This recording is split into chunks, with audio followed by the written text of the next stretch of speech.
शेतकरी मित्रांनो, आजची तारीख 18 मार्च 2025. प्री मॉन्सून सीझनचा पहिला महिनाच्या शेवटच्या टप्प्यात आपल्याला कुठेतरी प्री मॉन्सून ॲक्टिव्हिटी घडतील असा एक अंदाज दिसत आहे, तेही पूर्व महाराष्ट्रात, पूर्व विदर्भात या भागात. तर त्या अनुषंगाने हवामान अंदाज बघा. 21 तारखेला आपल्याला जवळपास गोंदिया, गडचिरोली, चंद्रपूर, भंडारा, नागपूर, वर्धा, यवतमाळ, अमरावतीच्या काही भागात, त्यानंतर मराठवाड्याचा जो नांदेडचा काही भाग आहे थोडाफार, तिथे असं ढगाळ वातावरण आणि काही भागात विजांच्या गडगडाटासोबत पाऊस, अशी परिस्थिती आपल्याला एकंदरीत पाहायला मिळणार आहे 21 तारखेला.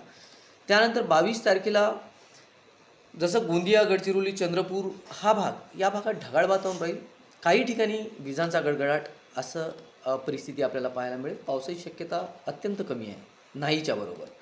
त्यानंतर जर आपण 23 तारखेला पाहायला गेलो तर 23 तारखेला परत गडचिरोली, चंद्रपूर, गोंदिया या भागात आणि लगतचे जिल्हेसुद्धा ढगाळ वातावरण निर्मिती झालेली राहील, विजांचा गडगडाट राहील, कुठेतरी थोडाफार पाऊस पडण्याची शक्यता आहे. तर आता पूर्व मोसमी हंगामाचा हा पहिला महिना होता. पहिल्या महिन्यात आपल्याला पाऊस पाहायलाच मिळतो नेहमीच जनरली, पण यावर्षी पावसात फार कमतरता आपल्याला सध्याच्या परिस्थितीत दिसत आहे. ठीक आहे. तर आता येणारे प्री मॉन्सून हंगाम कसा राहील, आता हे पुढे आपण पाहू.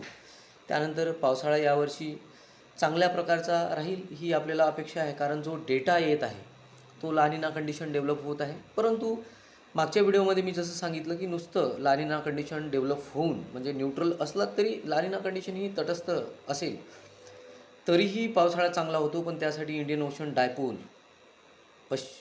पश्चिमेकडील इथे तापमान जास्त असणे हे फार आवश्यक आहे. या गोष्टी आपण मे महिन्यात बोलू.